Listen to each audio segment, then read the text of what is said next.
So I'm just getting ready to put finish on this, and it kind of occurred to me that I really do not think this is going to fit up my staircase.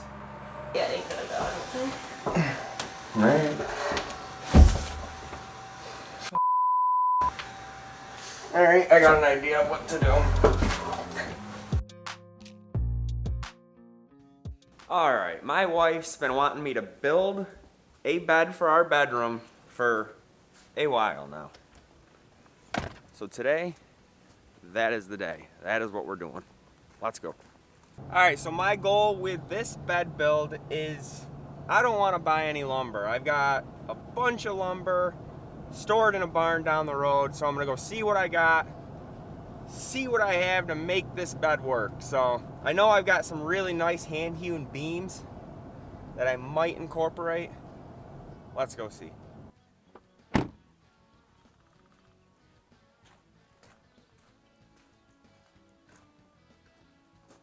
Oh, where to start here? Got some rough cut oak here with nice circular saw marks on it. Incorporate that into the headboard and footboard, and then I got a big long hand-hewn beam that's going to be a little bit of a process getting out of here. And I got another one back there. So that should be enough to work with and make a nice bed. Let's do this. So I think beds are kind of a project that intimidates newer woodworkers. But really a bed is nothing more than a headboard, a footboard, and then rails to connect the two. You can get as extreme as you want after that, but basically that's all a bed is.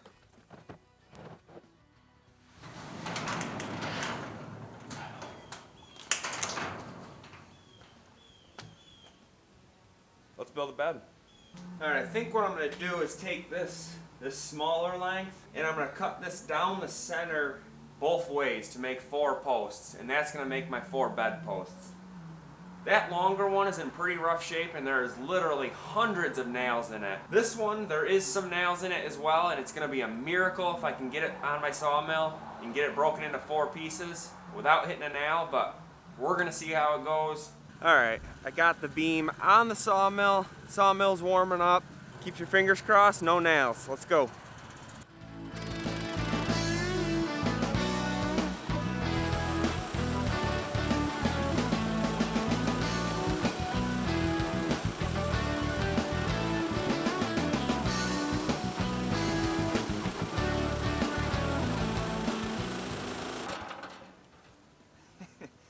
I went through that no problem, and I think right at the end I hit one.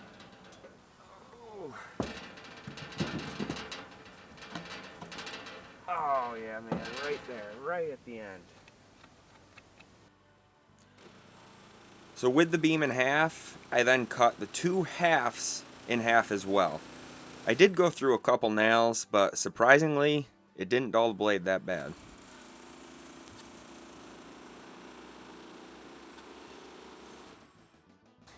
Alrighty guys, these ones are going to be my headboard posts. I like it just because the added character of these.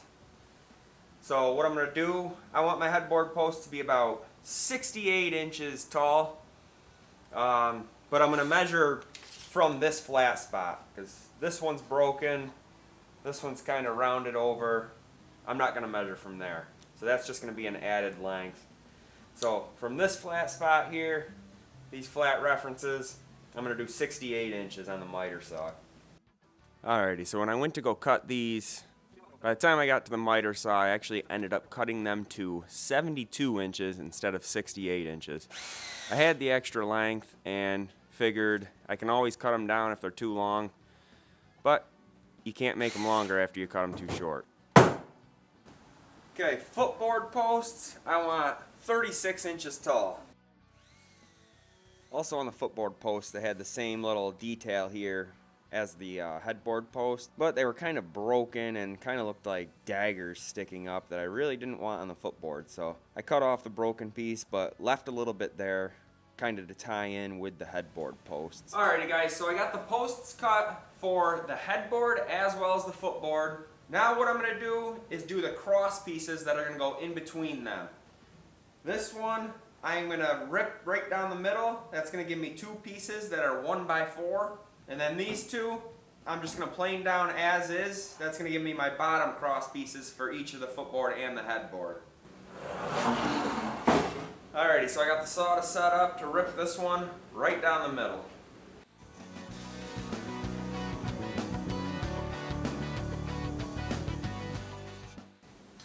Alrighty guys, with the posts cut for the bed, I've got lumber here that I've kind of broken down into more manageable pieces. And I tallied it all up, so there's enough lumber here for the headboard as well as the footboard. And what I gotta do now is plane it down to thickness. I want all these pieces the same thickness because they're gonna all go together.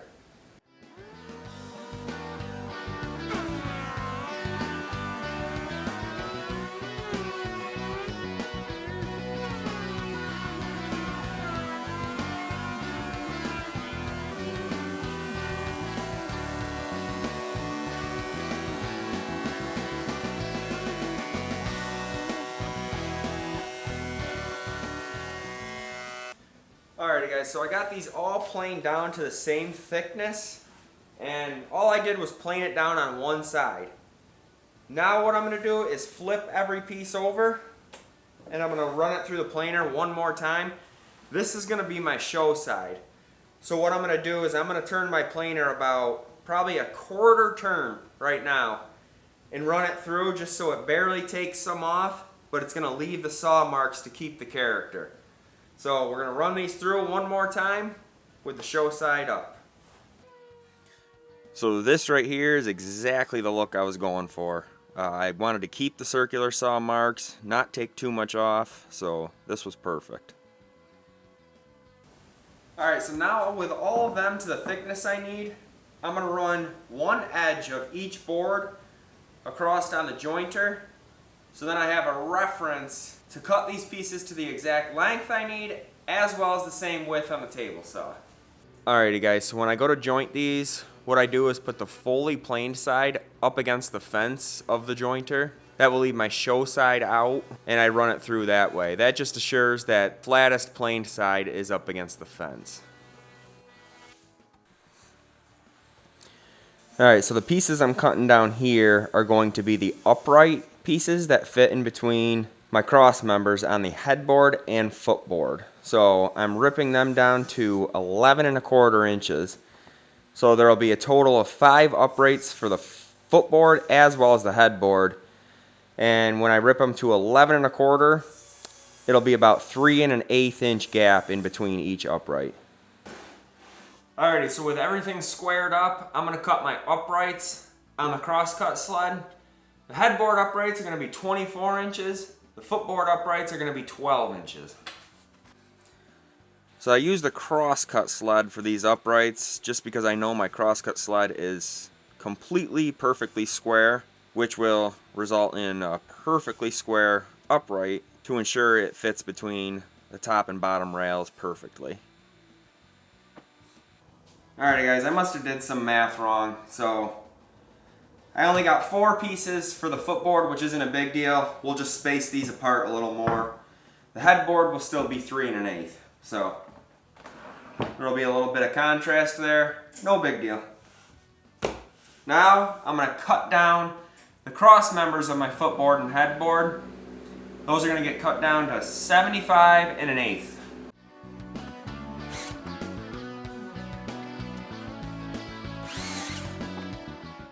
Alrighty guys, let me show you what I did here. So I got the headboard laid out how I want it glued up. And what I did, considering this is the rough cut lumber, I put painter's tape on it to mark lines to reference where to put my domino. And then I labeled them so I know exactly how it gets put together. So I did this on the footboard pieces too, so I think it's going to work out pretty well. Alrighty guys, as I said, I'm using the domino for these joints. You definitely don't need a domino joiner to make these joints. You can use dowels, and on the headboard you could even use pocket screws, as usually a headboard goes against the wall, so those will be completely hidden behind you. As for the dominoes I'm using, I have the smaller of the Festool dominoes, And the largest tenons it allows me to put in are 10 millimeter by 50 millimeter. So I'm using that size. Alrighty guys, I'm getting ready to glue this up here. I had to cut my bottom cross member down to 7 inches. It was 8 inches and it would just barely not let these fit in here. But now it'll fit and it's only down to 7 inches, so it's not that big of a deal. What I'm going to do first is glue the dominoes into here and there, and then I'll go through and put these in. So these projects are something I build on the fly. I do not use plans. I know I probably should, but after these projects are done, I do want to get better about accumulating cut lists. Eventually get some plans made for you guys that are interested, because there's a lot of people that are interested in woodworking plans. Until I get that, I'll definitely leave a cut list in the description moving forward until I get better about making plans and having them available. But if anyone's got any tips or pointers on how you make woodworking plans, I'd love to hear them, so leave a comment at any time. So I did the same thing with the headboard here. I glued the dominoes into the cross sections, and then on the uprights I made sure to put glue in the mortises as well. This time lapse makes it look a little easier than it went. This was a lot of dominoes to line up at once and clamp together. The time lapse definitely simplifies it a little bit. So for gluing the posts on the footboard, I ended up trying out ratchet straps. It did not work that great. It got me by, but I went a little bit of a different route on the headboard.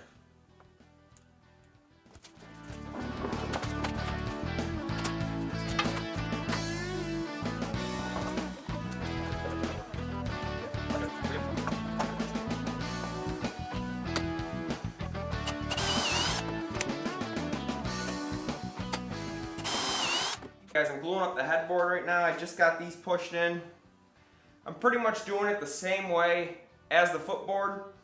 The only difference is I don't want to dick around with the ratchet straps. So what I did was add pocket holes on the back side of the headboard.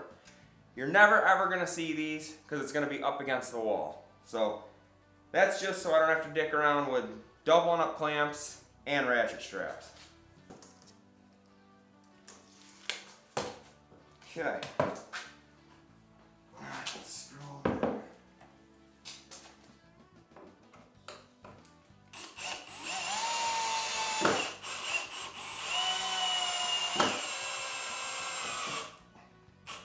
That'll draw it right in.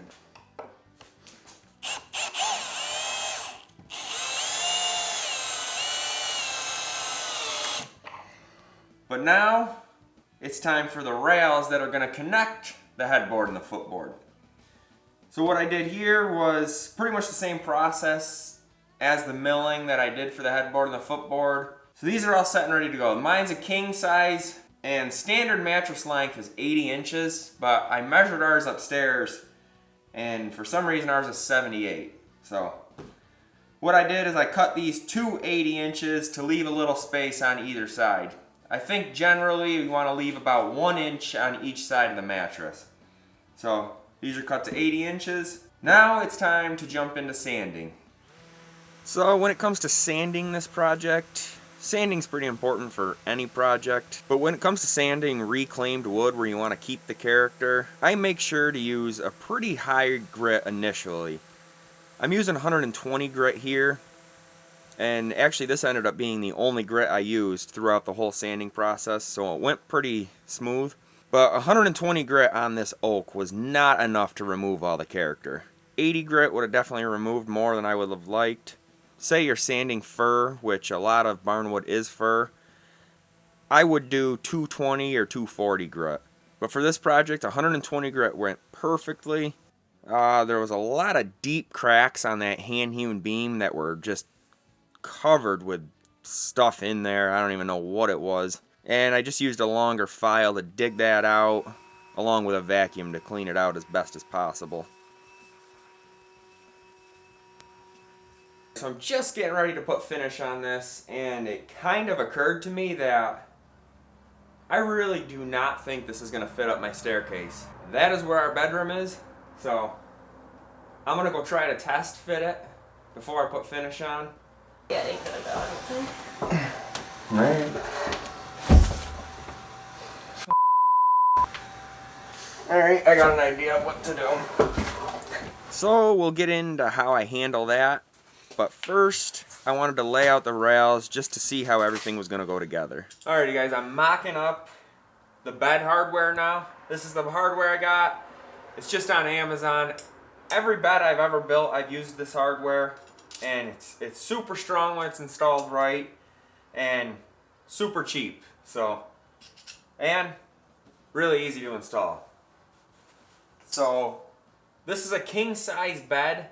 A king size mattress is 76 wide. So, between these two pieces of hardware, I have 78 inches, so there's an inch on each side of wiggle room. So basically all this gets mounted on the post, then this is going to get mounted on your rail. I've got stop blocks here to the height of what my rail is going to be. So as of right now, I'm just going to put this in right here. I got a line marked exactly where it's got to go. Another good thing about this hardware is once you get it where you got to go, it's got spikes on it, so you just take a hammer and then it stays. Then you screw it in place. You can pre-drill if you want. Since I'm going into a giant post, there's pretty much no chance of this splitting, so I'm just going to screw them right in without drilling.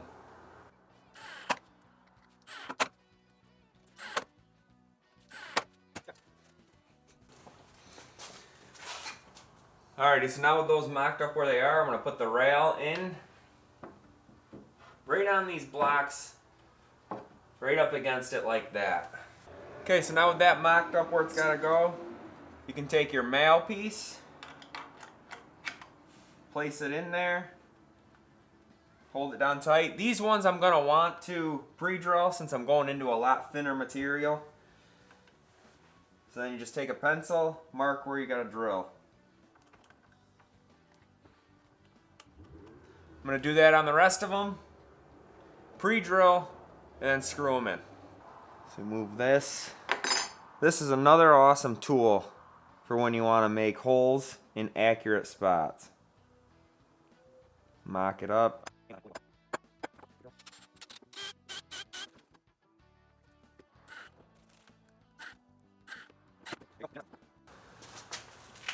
Okay, now I can drop it in place and remove the blocks. This part right here is a lot easier with another set of hands so that this doesn't happen to you. That's not good. Didn't want to do that.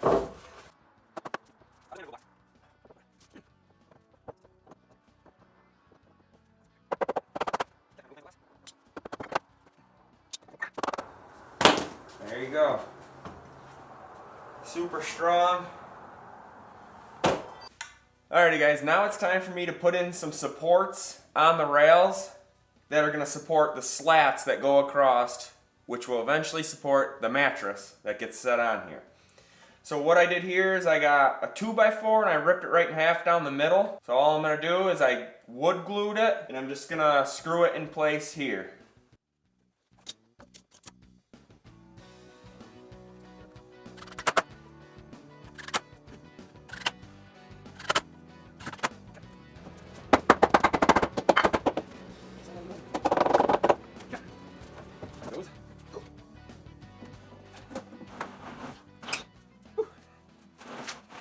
Alright guys, so my thoughts are, I got this at the miter saw. I got everything squared up to the blade. I measured 2 foot up and I'm going to cut these posts each off at 2 foot up. That's going to give me enough clearance to get this upstairs. And I've got a way to reattach these upstairs where it'll be able to come apart if I ever move it again. So let's get these cut down and get this show on the road.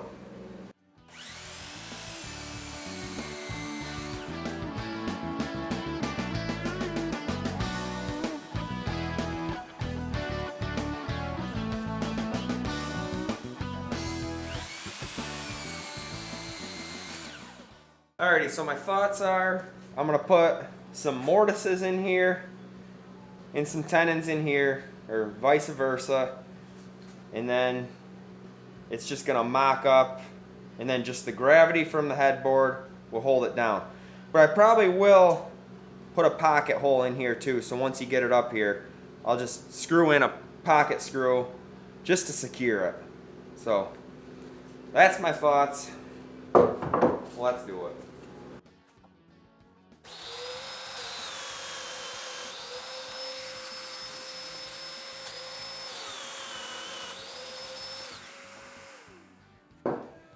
Alright, and then to stop the twist of being just one, I'm going to adjust this.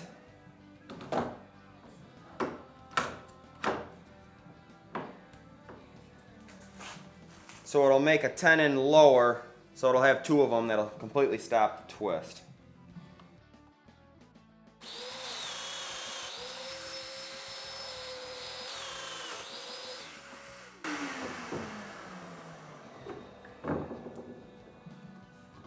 And there.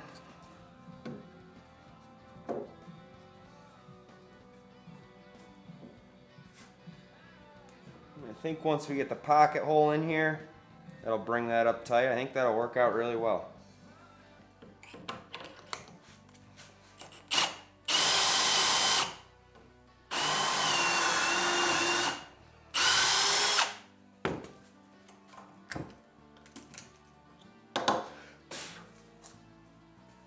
Alrighty guys, I'm going with a satin polyacrylic water-based. This is just going to keep a nice light natural color. The oil-based would tend to yellow it. And this also dries quick because I'm ready to get this upstairs and in place so I can start a new project. Because this thing's taking up my whole garage shop. But as you can see, this still gives it a really nice color. It brings out the defects. And my wife didn't want anything too crazy dark, so this is perfect.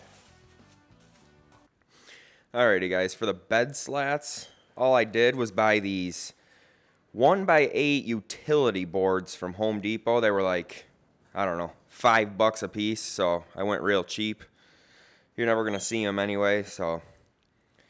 And basically all I did was evenly space 6 of them. When I cut them down to length, I used the scrap to put in supports on each of them to support the middle. And then all I did was space scrap plywood so that when you put them in place, they go right where they go. So with it all set up in the bedroom, I showed the wife. She was more than happy with it. I really like the uniqueness of this project, how I was able to preserve the hand-hewn beams and keep all that character that goes along with it. I'm really happy I went with the water-based polyurethane. I know sometimes that tends to look a little plasticky, but I really like that it kept the natural color. I think if I stained this, it would have took a little bit, I don't know, too much away from it and would have ended up looking more unnatural. But anyway, let me know what you think about the project. I'll have another video queued up for you if you're interested. And subscribe for more. A lot more builds coming. Thanks for watching, guys. Catch you in the next video.